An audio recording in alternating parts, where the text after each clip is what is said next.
அனைவருக்கும் வணக்கம்.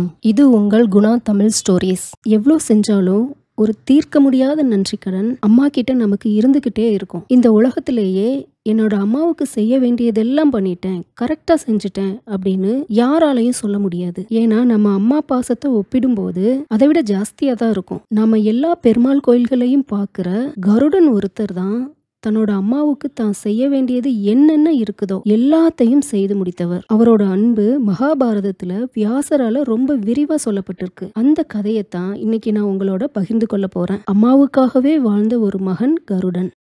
இந்த கதையோட ஆரம்பத்துல தட்ச பிரஜாபதி இவர்கிட்ட இருந்துதான் கதை ஆரம்பிக்குது. பிரம்மாவுக்கு மானசீக மகன்கள் இருந்ததாகவும் அவங்கள ஒருத்தர் தான் தட்ச பிரஜாபதினு சொல்லுவாங்க. அவருக்கு 2 மகள்கள் அப்படின்னு சொல்லி வியாசர் இந்த கதையை ஆரம்பிக்கிறாரு. 2 மகளுமே இரட்டை குழந்தைகள். ஒருத்தி பேரு கத்ரு, இன்னொருத்தி பேரு வினதா. 2 பேரும் ரெட்டை குழந்தைகள் அப்படின்னாலும் 2 பேத்துல ஒரு அக்கா ஒரு தங்கை அப்படின்னு தான் சொல்லுவாங்க. ட்வின்ஸ் இருக்கிறப்ப இவங்க 2 பேர்ல அக்கா ஸ்தானத்துல இருந்தது கத்ரு, தங்கையா இருந்தது வினதா. அவங்க 2 பேருக்கும் ஏன் அப்படி பேர் வந்ததுனாக்க அவங்களோட தோற்றத்தை வைத்தும் அவங்களோட குணங்களை வைத்தும் அந்த பேர் வந்துச்சு. கத்ரு ரொம்ப ரொம்ப அழகான ஒரு பொண்ணு, ரொம்ப திறமசாலி. அவளோட நிறம் லேசா சாம்பல் பூத்த நிறம். கத்ருனா அதுதான் அர்த்தம். அந்த சாம்பல் பூத்த நிறத்துக்கு சொந்தக்காரியான அழகி அவ கத்ரு. வினதாவும் அழகுல எந்த விதத்திலும் குறைஞ்சவ கிடையாது. வெண்ணெய் நிறம் கொண்டவள். கூடுதலா எல்லார்கிட்டையும் ரொம்ப பணிவோட வினயத்தோடு இருக்கக்கூடியவள். அதனால வினதா. கத்ருவும் வினதாவும் எப்படி இருந்தாங்கன்னு சொல்லி வியாசர் எழுதுறாரு. பிரிக்க முடியாத 2 சொற்களை போன்று இருந்தார்கள் என்று வியாசர் எழுதுகிறார். இலக்கணத்துல நாம படிச்சிருப்போம், அடுக்கு தொடர் இரட்டை கிளவி அப்படின்னு. கிளவி இல்ல கிளவி. கிளவினா சொல்லுன்னு அர்த்தம். அடுக்கு தொடர்னா பயந்து பயந்து ஓடினா அப்படின்னு சொல்றதுல அந்த பயந்து பயந்து 2 தடவை வருதுல அதுதான் அடுக்கு தொடர். அடுக்கி வருவது. அதுல ஒரு சொல்ல இன்னொரு சொல்ல இருந்து பிரிச்சாலும் பொருள் கொடுக்கும். ஆனா இரட்டை கிளவி இருக்கு பாருங்களேன், அதுல ஒரு சொல்ல இன்னொரு சொல்ல இருந்து பிரித்தால் பொருளே வராது. படபடன்னு ஓடினேன், சடசடன்னு வா, அருவி சலசலன்னு ஓடுச்சு, இப்படி எல்லாம் சொல்றோம்ல. அதுல 2 சொற்களை ஒரு சொல்ல எடுத்துட்டா இன்னொரு சொல்லுக்கு பொருளே இருக்காது. அப்படிப்பட்ட 2 சொற்களாக அந்த சகோதரிகள் இருந்தாங்க அப்படின்னு வியாசர் இந்த கதையை ஆரம்பிக்கிறாரு. கத்ருவும் வினதாவும் பிரியாமலே இருந்தாங்க. ஆனா இவங்களுக்குள்ளயும் ஏதோ ஒரு விதமான பொறாமை அப்படிங்கிறது இருந்துகிட்டே இருந்துச்சு. அதை மட்டும் மாத்தவே முடியல. இந்த உலகத்திலேயே பொறாமை அப்படிங்கிறது மனிதனோட ஆதி குணங்கள்ல ஒண்ணு. காமம், குரோதம், இந்த 2 மாதிரியே அவனுக்குள்ளேயே இருந்து வர்றதுதான் பொறாமை. பைபிளை நீங்க படிச்சீங்கன்னா கூட முதல் கொலை அப்படின்னு விவிலியத்திலே பதிவு செய்யப்பட்டது. கெயின் தன்னோட சகோதரரான ஏபிலை கொலை செய்வதுதான் முதல் கொலை அப்படின்னு பதியப்பட்டிருக்கு. காரணம் என்னன்னா பொறாமை தான். கத்ருவுக்கும் வினதாவுக்கும் இடையில இந்த மாதிரியான ஒரு மெல்லிய பொறாமை இருந்துச்சு. தன்னுடைய தங்கையான வினதாவை பார்த்து கத்ருவுக்கு ஒரு பொறாமை. அவளோட அந்த வினயம், அதாவது பணிவின் காரணமா பல பேர் அவளை பாராட்டிக்கிட்டே இருந்தாங்க. அவளோட நிறம், அவளோட தோற்றம், இதையெல்லாம் வச்சு கத்ருவுக்கு ஒரு பொறாமை இருந்துகிட்டே இருந்துச்சு. போதும் போதாததுக்கு அவங்க அப்பா என்ன செஞ்சுட்டாருன்னா 2 சகோதரிகளையும் இணைபிரியாம இருக்கணும் அப்படிங்கிறதுக்காக 2 பேரையும் காசியப முனிவர் அப்படிங்கிற ஒரு பெரிய முனிவருக்கு திருமணம் செஞ்சு வச்சிட்டாரு. இப்போ அவங்க சகோதரிகள் மட்டுமல்ல, ஒரே கணவரை மணந்த 2 மனைவிகளாகவும் இருக்கிறாங்க. அப்ப இன்னும் பொறாமைங்கிறது ஜாஸ்தியா தான் இருக்குமே தவிர குறைய வாய்ப்பே கிடையாது. இப்போ 2 பேரும் தன்னுடைய கணவருக்கு, காசிப முனிவருக்கு தேவையான பணிவிடைகள் எல்லாம் ரொம்ப சிறப்பா செஞ்சாங்க. முனிவர் மிக நீண்ட காலம் தவம் செய்யறதுக்காக அவங்கள பிரிஞ்சு போக வேண்டி இருந்துச்சு. அப்போ 2 சகோதரிகளையும் பார்த்து, நீங்க ரொம்ப ரொம்ப சிறப்பா என்ன கவனிச்சீங்க, நான் திரும்பி வர்றதுக்கு நெடுங்காலம் ஆகும், அதனால உங்களுக்கு என்ன வரம் வேணும்னு கேளுங்க, எது வேணும் அப்படின்னாலும் நான் கொடுக்குறேன். உங்களுக்கு பிள்ளைகள் வேணும்னு நினைச்சா அதை கூட வரமா கேளுங்க. மனித குழந்தைகள் தான் வேணும் அப்படின்னு இல்லை. இந்த பிரபஞ்சத்துல எத்தனை உயிர்கள் இருக்குது, அந்த உயிர்கள்ல எது மிக வலிமையானது, எது மிக சிறந்தது அப்படின்னு நீங்க நினைக்கிறீங்களோ அதை உங்களுக்கு குழந்தையா வேணுங்கிற வரத்தை கூட நீங்க கேட்கலாம். எதையும் என்னால தர முடியும் அப்படின்னு சொல்லி பல சக்திகள் பெற்ற அந்த கணவர் சொன்னாரு. தன்னோட 2 மனைவிகளுக்கும் ஒரு சாய்ஸ் கொடுக்கறாரு. கத்ரு அவதான் அக்காங்கிறதால முதல் சாய்ஸ் அவளுக்கு தான். கத்ருவுக்கு ஒரே ஒரு எண்ணம் தான், தன்னுடைய மைந்தர்கள் அப்படியே பெருகி பெருகி இந்த பூமியே நிரப்பி வினதாவுக்கும் அவளோட பிள்ளைங்களுக்கும் இடமே இல்லாம செஞ்சிடணுங்கிறது தான் அவளோட எண்ணமா இருந்துச்சு. அதனால அவ எதை கேட்டா அப்படின்னா, அவ பார்த்த வரையில இந்த உலகத்தை நிறைச்சிருந்த நாகங்களினால் அவள் கவரப்பட்ட காரணத்தால எனக்கு 1000 நாகங்கள் எனக்கு என்னுடைய குழந்தையா வேணும்னு வரம் கேட்டுட்டா. அந்த வரத்தை முனிவரும் கொடுத்துட்டாரு. 1000 முட்டைகளை அவள் ஈன்றாள். ஏன்னா நாகம் முட்டையில இருந்து தான் வரும். இப்போ இதை கேட்கிறப்போ நமக்கு பயங்கர சந்தேகங்கள் வர்றது இயல்பு. நம்ம பிள்ளைங்களுக்கு இந்த கதைகளை சொல்றப்போ எப்படி மனுஷங்களுக்கு எப்படி பாம்பு பிறக்கும் அப்படிங்கிற கேள்விகள்லாம் கேட்பாங்க. இந்த கதை சொல்லப்பட்ட காலம் அப்படிங்கிறது பிரபஞ்சம் தோன்றிய காலம். அப்போ ஒரு உயிரினத்திலிருந்து இன்னொரு உயிரினம் வந்து கொண்டிருந்த காலகட்டம். அதனால அப்போ மிகப்பெரிய வலிமை கொண்ட உயிரினமா எது இருக்குதோ அது தன்னுடைய பிள்ளையா இருக்க வேண்டும் அப்படின்னு கூட கத்ரு நினைச்சிருக்கலாம். அப்புறம் வினதா கிட்ட கேட்டாரு, உனக்கு என்ன வேணும் அப்படின்னு. வினதா ரொம்ப புத்திசாலி. கத்ரு மாதிரி எனக்கு 1000 பாம்பு வேணும் அப்படின்லாம் கேட்கல. அவ கேட்டது 2 பிள்ளைகள். ஆனா இந்த உலகத்திலேயே இருக்கிற எதையும் விட பலசாலிகளா அவங்க இருக்கணும். அது எதுவா இருந்தாலும் பரவாயில்ல அப்படின்னு சொல்லிட்டு வரம் கேட்டா. அவளுக்கும் அந்த வரத்தை கொடுத்துட்டு தன்னோட மிக நீண்ட அந்த தவத்தை செய்யறதுக்காக காஷ்யப முனிவர் விடைபெற்று கொண்டார். பிறகு தங்கையும் 2 முட்டைகள் ஈன்றாள். இவளுக்கு 2, அவளுக்கு 1000. அந்த முட்டைகளை கண்ணும் கருத்துமா காப்பாத்தி அடகாத்து வந்தாங்க. பல ஆண்டுகள் உருண்டோடின. கத்ருவினுடைய அந்த பிள்ளைகளான அந்த 1000 முட்டைகள்ல இருந்து 1000 நாகங்கள் பிறந்து வந்தன. அக்காவுக்கு பயங்கர சந்தோஷம். ஏன்னா அதைத்தான் அவ எதிர்பார்த்தா. வலிமையிலையும் சக்தியிலையும் மிகச்சிறந்த, அதுவும் நம்பரே ரொம்ப ரொம்ப ஜாஸ்தி, 1000. இந்த 1000 பிள்ளைகளோட இந்த உலகத்துல இனிமே நான் தான் பெரிய ஆளா இருப்பேன் அப்படின்னு மூத்த சகோதரி இருக்கிறா. இதை பார்த்த 2வது சகோதரிக்கு பேஷன்ஸ் ரொம்ப கம்மியாயிட்டே வந்துச்சு. ஏன்னா அவளுக்கு பிறந்துருச்சு, அதுவும் 1000 முட்டையுமே வந்துருச்சு. இந்த 2 முட்டை இன்னும் விரிய மாட்டேங்குதே, இந்த முட்டையில இருந்து உயிர் ஜனிக்க மாட்டேங்குது அப்படின்னு இவளுக்கு பொறுமையே இல்லாம இவ என்ன செஞ்சுட்டானா, ஒரு முட்டையை எடுத்து இவளே உடைச்சிட்டா. அந்த முட்டையில இருந்து அப்படியே சிகப்பு கலர்ல ஒரு குழந்தை வந்துச்சு. அந்த குழந்தை தன்னோட வருத்தம் துயரம் நிரம்பிய விழிகளால தன்னுடைய அம்மாவை ஏறிட்டு பார்த்துச்சு. தாய்மை அப்படிங்கிறதுக்கே ஒரே ஒரு பொருள் தான் இருக்குது. அந்த பொருளின் பெயர் வலிமை. ஆனா அந்த ஒரே ஒரு இயல்பை இழந்துவிட்ட ஒரு தாயாக நீ இரு. நான் இன்னும் முழுமையா உருவாகல. எனக்கு என்னுடைய முகம், என்னுடைய உடல், என்னுடைய கைகள் தான் உருவாகி இருக்கே தவிர என்னுடைய கால்கள் இன்னும் உருவாகல. அதுக்குள்ள நீ என்ன உடைச்சிட்டியே. இனிமே நான் வாழ்கிற அத்தனை நீண்ட நெடிய ஆண்டுகளும் இந்த குறைபாடோட தானே வாழணும். ஒரு தாய் இப்படி செய்யலாமா? என்னுடைய வாழ்க்கையே இப்படி மாறிட்டுனதால நீ பல்லாண்டுகள், ஆயிரக்கணக்கான ஆண்டுகள் நீ அடிமையாக உன்னுடைய வாழ்க்கையில இருப்ப அப்படின்னு சொல்லி சிவந்த தீ கங்குகளை போல நிறம் கொண்ட அந்த மகன் தன்னுடைய அம்மாவுக்கே ஒரு சாபத்தை கொடுத்துக்கிட்டே பிறந்தான். வினதா ரொம்ப புத்திசாலியானவள். ஆனா அக்கா மேல இருந்த சின்ன பொறாமையால பாருங்களேன் அவசரப்பட்டுட்டா. இதெல்லாம் நமக்கு ஒரு பாடம். வாழ்க்கையில எந்த வேலையையும் அவசரப்பட்டு செய்யக்கூடாது. குறிப்பா நம்ம மனசு அமைதி இல்லாத போது முடிவுகளை எடுக்கக்கூடாது. பெரும் செயல்களை செய்யக்கூடாது. கோபமா இருக்கிற போது, ஆத்திரமா இருக்கிற போது, சோகமா இருக்கிற போது பெரும் முடிவுகளை எடுக்கவே கூடாது. ஏன் ரொம்ப மகிழ்ச்சியா இருக்கும்போது கூட முடிவுகளை எடுக்கக்கூடாது. மனம் எப்போ சலனமற்று இருக்குதோ அந்த நேரத்துல எடுக்கப்படுகிற முடிவுகள், அந்த முடிவுகளிலிருந்து கிளைத்தெழுகிற செயல்கள், இவைதான் நமக்கு வெற்றியை கொடுக்கும். எழுத்தாளர் பாலகுமாரன் ஒரு சினிமால ஒரு வசனம் எழுதியிருப்பாரு. உனக்கு வருத்தம் வந்தாலும் சோகம் வந்தாலும் என்ன வந்தாலும் சரி, நீ என்ன செய்யணும்னு நினைக்கிறியோ அதை ஒரு 5 நிமிஷம் தள்ளி போடு அப்படின்னு ஒரு வசனம் வச்சிருப்பாரு. வருத்தத்திலையும் கோபத்திலையும் ஆத்திரத்திலையும் என் மகிழ்ச்சியும் செய்கிற செயல்கள் நமக்கு நன்மையை கொடுக்கறதே கிடையாது. இதைத்தான் வினதாவும் செஞ்சுட்டா. ஐயோ அவளுக்கு பிள்ளையெல்லாம் பிறந்துருச்சு, எனக்கு பிறக்கலையேன்னு நினைக்கிறப்போ அவள் செய்த செயல் அவள் மேல சாபமா வந்துச்சு. தாய்க்கு ஒரு சாபத்தை கொடுத்து தன்னுடைய மகனை பார்த்து தாய் கேட்டா, என்னடா இப்படி எனக்கு சாபம் கொடுத்துட்டியேடா, நான் ஏதோ ஒரு பொறுமையின்மையால நான் இப்படி செஞ்சுட்டேன், ஆனா அம்மாவுக்கு போய் இப்படி ஒரு சாபம் கொடுக்கலாமா அப்படின்னு சொல்ல, அப்போ அந்த மகன், அவனோட பேரு அருணன். ஏன்னா அவனோட நிறம் அப்படிப்பட்ட நிறம். அந்த செக்க செவந்த நிறம் கொண்ட அருணன்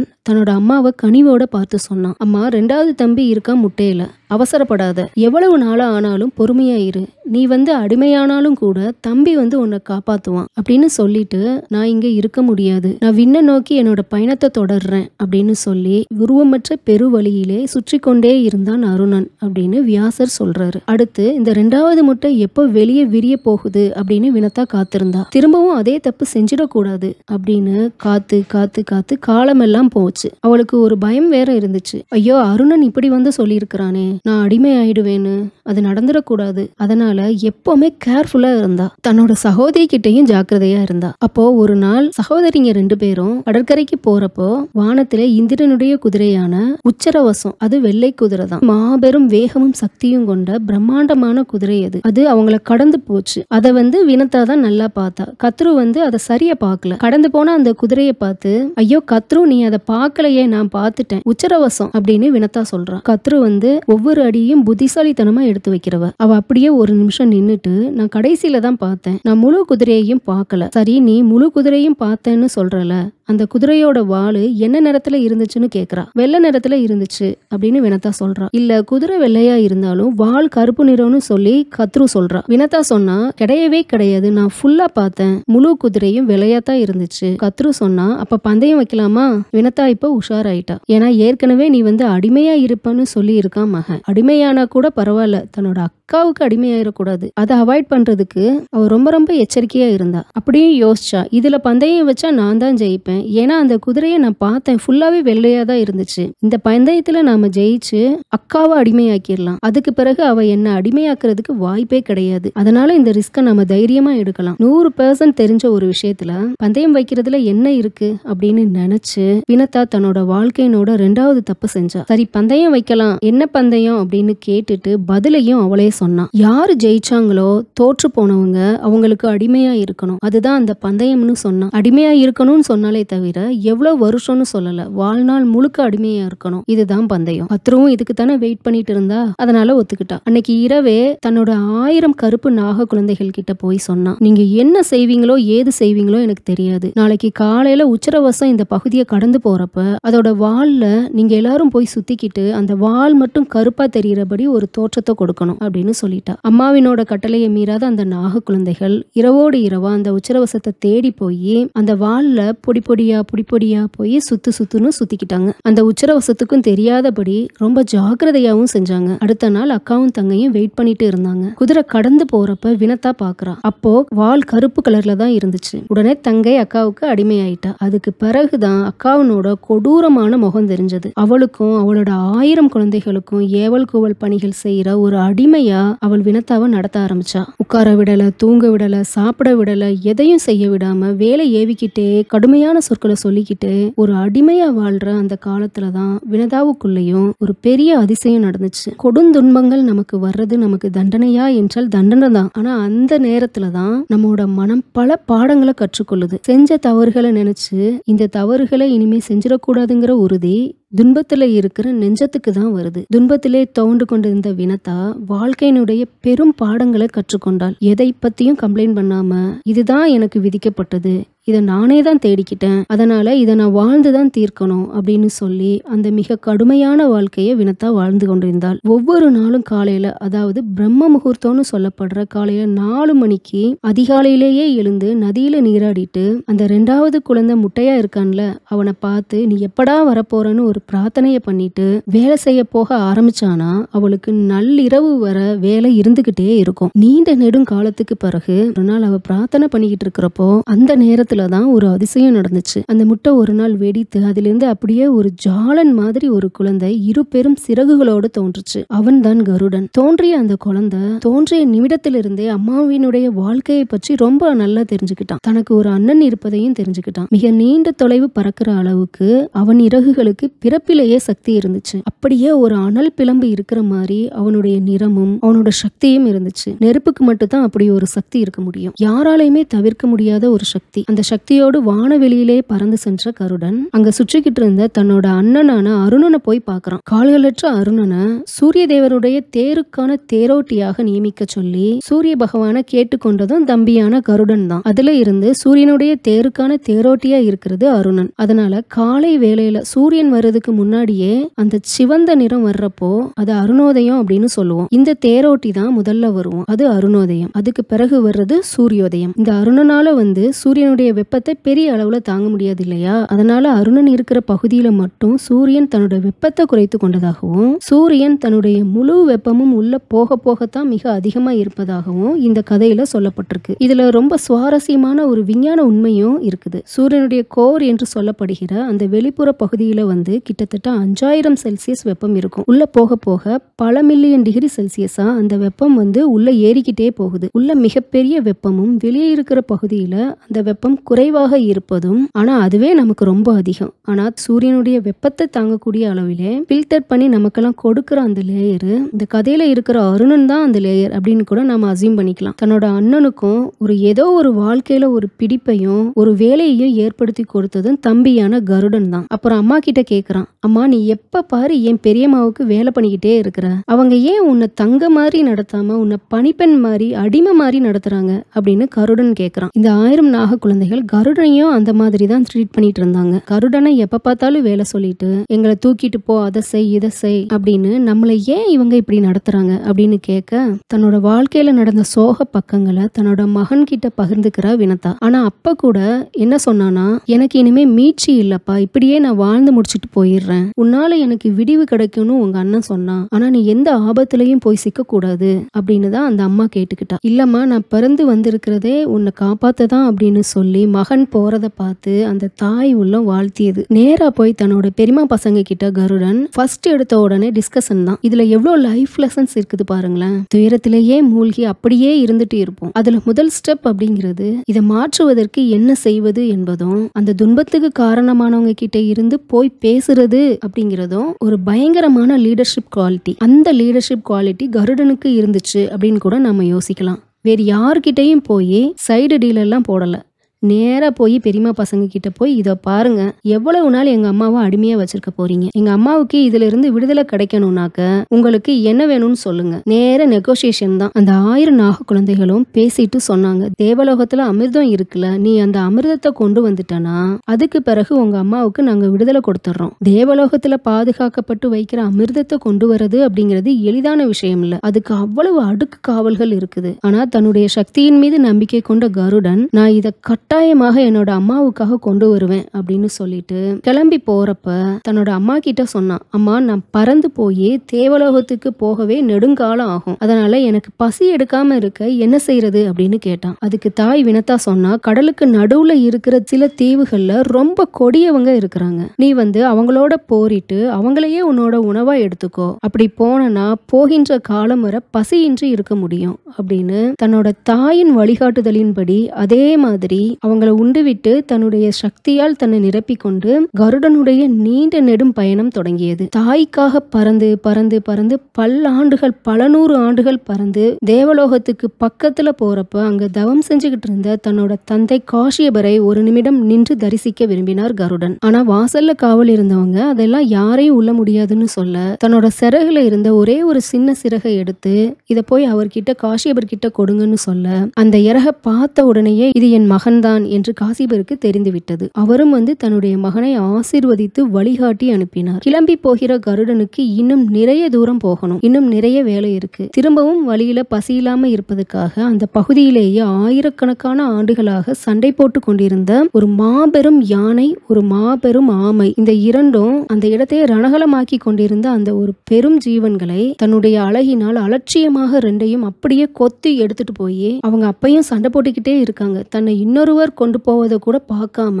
ஒருவரோட ஒருவர் சண்டை போட்டு கொண்டிருந்த அந்த இரும் உயிர்களை அடித்து அதை உண்டு அந்த சக்தியை தனக்குள்ளே ஏற்றிக்கொண்டு கருடன் இன்னும் மேலே மேலே போய் தேவர் உலகத்துக்கு பக்கத்திலே வரும்போது இந்திரன் தேவர்கள் எல்லோரையும் உசர்படுத்துறான். இந்த அமிர்தம் நமக்கு தான், இது வேற யாருக்கும் போகக்கூடாது, அதனால இதை நீங்க காவல் காக்க வேண்டும் என்று தேவர்களுக்கு ஆணையிட்டான். எல்லா தேவர்களும் கையில ஆயுதத்தோட காத்துட்டு இருந்தாங்க. கருடன் பறந்து வந்த வேகத்துல கண்ணும் தெரியாம கருத்தும் தெரியாம கருடனை வெட்டுவதற்காக நினைச்சு ஒருவரை வெட்டிக்கிட்டாங்களே தவிர கருடனை அவங்களால நெருங்க கூட முடியல. அத்தனை அணைகளையும் அப்படியே மழை திறந்த வெள்ளம் போல உடைத்து திறந்து கருடன் அந்த அமிர்த கலசம் வைக்கப்பட்டிருந்த இடத்துக்கு பக்கத்திலே போன போது அவனுடைய இறுதி காவலுக்காக ஒரு இரும்பு சக்கரம் இருக்குது. அந்த இரும்பு சக்கரம் அப்படிங்கிறது எப்ப விரியும் எப்ப மூடுனே தெரியாது, விரிந்து விரிந்து மூடுது. நடுவுல ஒருத்தர் போனா அப்படியே அவங்கள நசிக்கிறோம். ஆனாலும் அதுக்கெல்லாம் அசராம அவ்வளவு பிரம்மாண்டமா இருந்த கருடன் தன்னோட உருவத்தை ரொம்ப சின்னதாக்கிக்கிட்டு அந்த சக்கரத்தினோட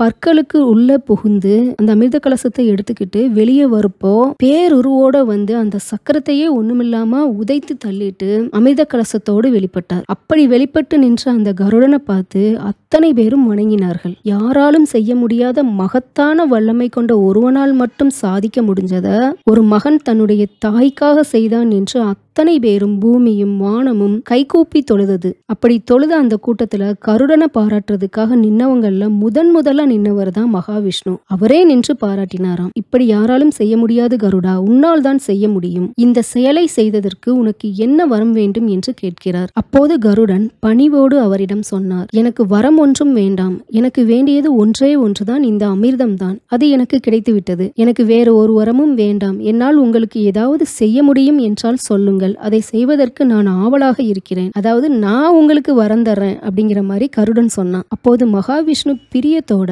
என்னோட வாகனமா நீதான் இருக்கணும் அப்படின்னு கருடனை கேட்டுக்கொள்ள அன்னையிலிருந்து திருமாலினுடைய வாகனமா கருடன் அப்போதுதான் மாறினான். தன்னுடைய தாயை மீட்க தன்னுடைய பெரியம்மா குழந்தைகள் கேட்டபடி அமிர்த கலசத்தை அவர்களுக்கு கொடுத்துவிட்டு தன்னுடைய தாயை அடிமையிலிருந்து விடுதலை செய்து அந்த தாயினுடைய ஆசீர்வாதங்களோடு திருமாலினுடைய வாகனமாக கருடன் போய் சேர்ந்த கதையை மகாபாரதம் ரொம்ப விரிவா சொல்லுது. ஸ்ரீரங்க கோயிலுக்கு போயிருக்கீங்களா? கோயிலுக்குள்ள நுழைஞ்ச உடனே கருடனுடைய பிரம்மாண்டமான ஒரு உருவச்சிலை இருக்கும். அந்த சிலைக்கு முன்னாடி ஒரு நிமிஷம் நின்னுக்கிட்டு நாமே கேட்டுக்கிற வேண்டிய ஒரு கேள்வி இருக்குது. உன்ன மாதிரியே எல்லாரும் அவங்கவங்க அம்மாவை நல்லா பார்த்துக்கிட்டா இந்த உலகம் எவ்வளவு அழகான உலகமாயிரும்ல அப்படிங்கிற ஒரு கேள்விய அந்த கருடனை பார்த்து திரண்டு பறந்திருக்கிற அவருடைய சிறகுகள், தனக்கு எதிராக வருபவர்களை குத்தி கிழித்து விடுகிற அவனுடைய அந்த நகங்கள், இத்தனைக்கு மேலாக அந்த கண்களுக்குள்ளே இருக்கின்ற கருணை நம்மை காப்பாற்றும். தாய்மை என்பது என்ன? அந்த தாய்மைக்கு ஒரு மகனோ மகளோ செய்ய வேண்டியது என்ன என்ற மாபெரும் பாடத்தை சொல்லுகின்ற அந்த கருடன் முன்பு கைகூப்பி நாம் நிற்கிறோம் என்று சொன்னால் அது கருடனுக்கு நாம் செய்கிற துதி மட்டுமல்லாமல் நம்முடைய அம்மாக்களுக்கு நாம் செய்கிற வணக்கமாகும். நன்றி,